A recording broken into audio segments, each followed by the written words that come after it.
Hello everybody, this is Gregory with Permanent Weight Loss Made Easy, where there should be no hesitation in your weight loss and in your weight maintenance. Today we're going to talk about 3 daily things that you can do which will help optimize your chances of losing weight, but also keeping it off. Now before we begin, if you need help from the weight loss perspective, contact me through the Clarity FM link found here in the episode notes. Also check out my 2 books, which you can find on Amazon, my podcast, The Awakened Man, which is very health related, my other podcast, The Cinema Rag, and lastly, if you appreciate my content, there is a link for PayPal. So we know that weight maintenance is a lot harder than weight loss. People are capable of losing weight as a whole because we all have which is called in the Christian world the cardinal virtue of fortitude.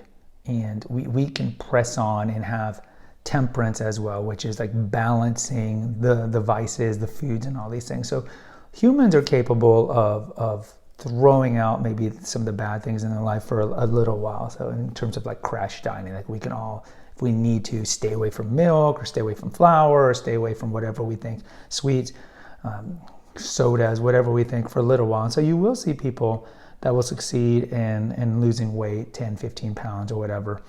But if you check with them 2-5 years later, they've probably regained it. So it's because they haven't done a fundamental change. And this is the first video we ever did here, is like, you must change your paradigm. You must change how you view your life. Because the things that you've done in the past, albeit might be successful here and there when you've yo-yo dieted down, weren't working in the long run because you've regained the weight. So permanent weight loss is exceedingly hard. I will tell you that it is possible to do it. I've done it, and I'm not saying that it's possible just because I've done it, but it is possible. Other people have done it. But you must make fundamental changes, both psychologically, which is, it's mostly psychological, but also just day in, day out. Like we know with alcoholics, they know it's like 1 hour at a time. You certainly can say it's 1 day at a time. You're building these little steps. Like if I were to come in on January 1st, you guys know I have a Christian channel here, and I'd be like, okay, I need to do 750 videos by December 31st of this year. It's staggering to think that way. So what's the best way to think about it? It's like, okay, well, I got to just do 1 a day.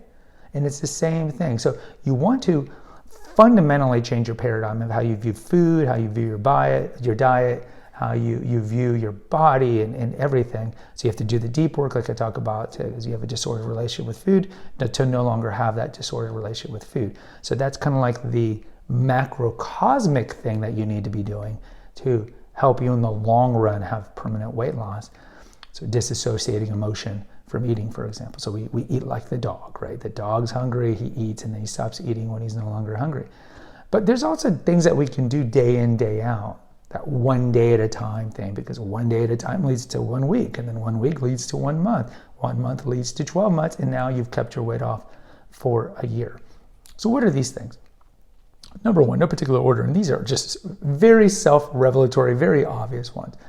But one of them, of course, is going to be moving the body every day. It's just a simple thing. Like, yes, you can lose weight by not moving the body and living a sedentary life. But the thing is, like, every study will tell you that moving the body is good for your overall longevity. We know sitting is the new smoking. And so when it comes to your heart health, when it comes to your cognitive health, when it comes to your bone health, when it comes to your psychological health, we know sitting around all day is not good for us. So you do need to move the body. Now, how you move the body and shock the body, which is one of the mottos I have at my website, naturopathicearth.com, since day one back in 2017, is move the body, shock the body. What do I mean by shock the body? Well, we'll talk about shock the body in a second, but moving the body can be running, it can be gliding, it could be doing strenuous yoga, it could be walking really fast, doing the New York waltz a couple of times a day if you don't want to do the more like high impact stuff. It can be, of course, strength training. It could be a combo of cardio and strength training, like high intensity interval training.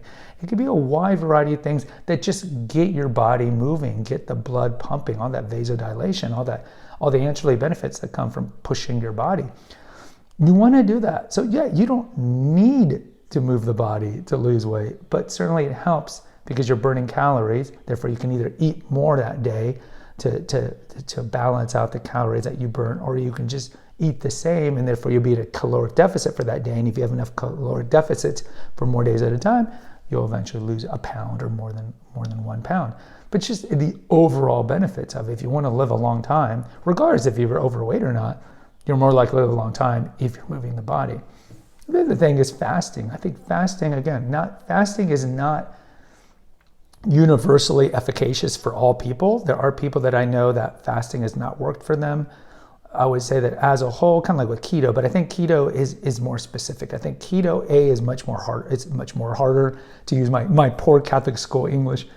It's much harder to apply than fasting. And I think more people have keto fatigue than they do have fasting fatigue. But certainly I can identify and recognize that there are people that fasting doesn't work well for them, either cognitively or they just don't lose the weight. But as a whole, restricting your calories and having a compressed eating window does have a lot of benefits, not just with weight loss. So we've talked about it here in multiple episodes of intermittent fasting. What it does for your DNA, what it does for your cognition, what it does for your exercising, what it does for a wide variety of things, your insulin resistance and all these things. So fasting is something that you should daily incorporate. So in addition to moving the body in whatever way you feel that is best for you at your particular age or particular sex that you are, I would recommend doing some sort of fasting, even if it's not eating until, let's say, 11, which I think is very doable, especially if you're younger and you probably could sleep to 10:30. Even if it means to like doing it to 11, just shortening that window so the body can tap into your fat reserves to burn it as energy, I think is definitely doable. So if you're not implementing some sort of compressed eating window, then I would recommend you do that. The third thing is just look, we all know how we're supposed to eat. It's just a question if we have the temperance and the prudence and the fortitude, these 3 of the 7 Christian virtues, to do it. I mean, we all know intuitively how we're supposed to eat. So it's a question of, okay, then why are we the most overweight we've ever been in human history? Well, okay, that's a separate video, that's a separate thing. But we know what we need to do. And we've talked about previously, in I think yesterday's video, is blaming others is pointless. It's a poison you concoct and only you drink. So if we can blame big food for putting flavor additives and hitting the bliss point in all their foods. We can blame food porn, all the commercials that they do to elicit a response, we'll go get that food. You can blame all the added sugar, all the middle aisle grocery store foods that we should be staying away from. You can blame. But ultimately, we know what we're supposed to be doing. We know that we should not be drinking our calories. We know that we should really be limiting, if not eliminating, alcohol. We know that we need to be eating a lot of vegetables, preferably clean vegetables, and we know that we need to be getting good sources of protein and good sources of healthy fat. We all know this. So why aren't we that way? Why are we overweight? That's a separate thing. So again, day in, day out, fast, move the body, make good eating and drinking choices. You can just compact that, summarize that into those 3 things. You can do it. Now you're gonna say easier said than done. Of course it's easier said than done, but it is possible. And if you look at it just from a microcosmic example, instead of a macro, like, oh, I gotta lose all this weight by the end of the year. If you look at it just micro, it's not that hard, right? Just shorten your eating window, move the body, make good eating choices and drinking choices. And you can do it. I did it, other people have done it. Guys, post in the comments. I'd love to hear from you. Until next time, take care, God bless, and pray.